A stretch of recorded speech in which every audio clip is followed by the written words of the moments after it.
Arsenal fans, is it time to get excited about the arrival of potentially two players? United fans, do you want João Félix? And Chelsea fans, a name coming through the door for a medical today, but it isn't Enzo Fernandez. This is all coming up on DR Sports Transfers with myself, AGT. Let's get straight into it, like the video as always, guys. But Arsenal fans, what a time it is right now to be an Arsenal fan, by the way.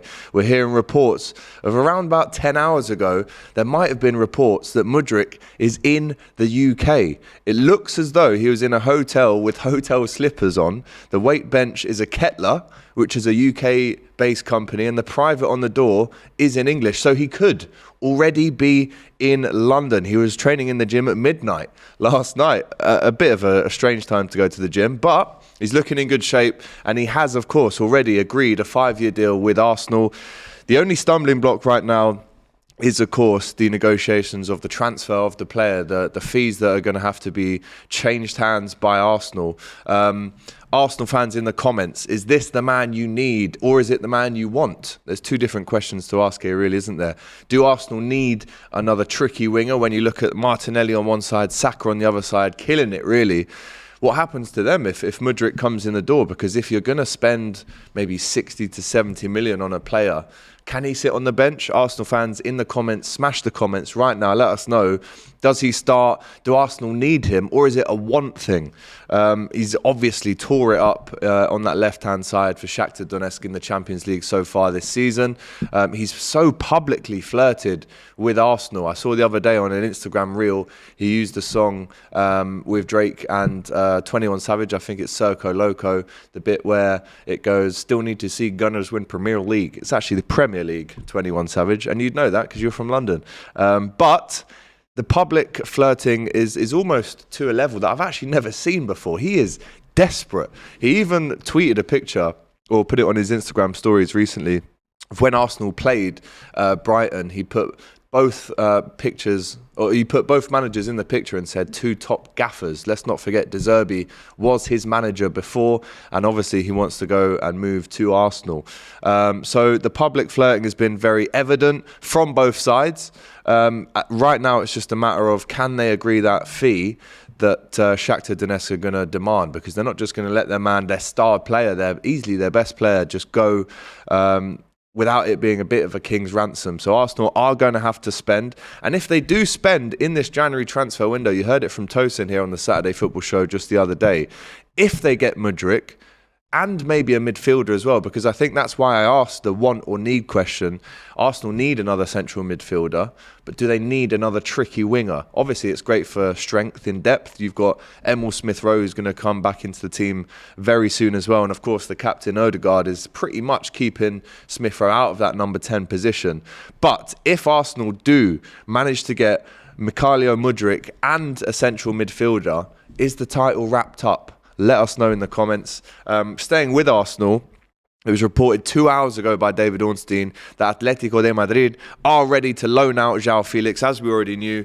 Manchester United and Arsenal are the only main contenders at present, both expressing firm interest in the 23-year-old forward, but nowhere near the 21 million euro package that Atleti want. That would be a 15 million fee plus 6 million in wages for 6 months.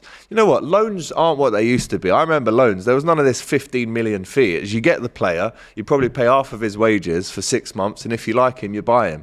Now we're talking about loan fees. I mean, 21 million package. You might as well just buy him. If that's the case, Atletico don't want to sell him outright. Of course, they have just got rid of Mateus Cunha as well to Wolves, who's yet to play for them. But I don't know how this will affect Atletico, actually, in terms of their attacking options. But Manchester United fans, we know there is no money at the club. I mean, if there was money, you'd probably put it into fixing the leaks in the roof. Mould, Cold Trafford, of course. But, little shot there. But do Manchester United need João Félix? Of course, Ronaldo has left the club. This is another Portuguese starlet, really. And looking at his position, he can clearly play in all the three positions kind of across that front line. Maybe necessarily take away the number 9 position, but definitely left wing forward, central and on the right. Seen him play at Anfield a few times for Atleti. Very lightweight. and hasn't really set the league alight in Spain, has he, since his big money move from Benfica in 2019. But again, Manchester United fans, with Ronaldo leaving, your attacking options at the minute look like Elanga, Rashford, Martial and Antony. Is there any way that you'd want to see this loan happen? There is no money. The Glazers have drained all the money out of the club. There is no money for an outright transfer. This would have to be a loan. And let us know in the comments how you feel about that, United fans. We know that the club have been going, and the fans have been protesting for so many years now against the Glazers. Is there any sympathy from other rival fans to Manchester United about their current situation? For me personally, of course there isn't, but at the same time I do have a little bit of sympathy for the fans in the way that the owners have just absolutely disregarded any kind of footballing integrity. It's all about the business, as we know. But I guess maybe one last roll of the dice. They could bring in João Félix, still only 23. Hasn't, as I said, worked out for him at Atleti. But then Arsenal are still also main contenders at this minute. So I'm confused here. Do Arsenal want to buy two almost identical players? In the past, we've seen Arsenal go for these kind of tricky, fairly small, robust number 10 players that can play across the line. But for me, I can't see Arsenal buying both Mudryk for 60-odd mil and João Félix, especially, as I mentioned, when you've got Emil Smith-Rowe to come back into the fold. If anything, maybe focus on a midfielder before that. But of course, it is only the 2nd of January. There's 29 days still to go in this window, so you can expect a lot of twists and turns yet. And Arsenal still could bring in that midfielder. But Manchester United and Arsenal fans, let me know in the comments right now, how do you feel about offering 21 million package to Atletico de Madrid for João Félix? Let us know in the comments how you feel about that one. Let's go to Chelsea. Massive disappointment really yesterday, wasn't it, in their draw to Nottingham Forest. Only 2 shots on target, very lackluster in front of goal. But they are looking to sign Benoit Badiashile for 37/38 million pounds from AS Monaco. The 21-year-old France international will apparently sign a long-term contract already in place. It looks like today will be his medical. Graham Potter was asked about him yesterday, and he completely dismissed it and said, I can't talk about anything until they're officially signed. Of course, Chelsea are also looking at Enzo Fernandez, as we know. Around 102 million it would cost to bring him into the club outright. But at the same time, do Chelsea need him? And if they do bring in an Enzo, if they do bring in the Monaco player Badiashile, what does that mean for the likes of the other midfielders at the club? You've still got Kovacic, you've still got Kante. Is he going to finally leave? Still got Mason Mount, and you still got Jorginho as well. How does he fit in? And don't forget Nkuku's coming through the door as well in the summer. So Chelsea fans, again, let us know in the comments. Do you need this signing? Is it one that you necessarily can see that is maybe glaringly not there at the minute? I think after watching Chelsea yesterday, they definitely need some players. It's just about bringing in the right players. But do you know what? Chelsea's record in the transfer market in the last few seasons has been awful. Really, when you think about it, the amount of money that they've spent, yes, they've been massively unlucky with injuries. You look at the likes of Fofana still out, Chilwell still out, Reece James still out. These are key players for them. Kante's been out for ages now. But especially in that forward position, at the minute, it's very lackluster, and it would not surprise me as well if we see even more players come in at Chelsea.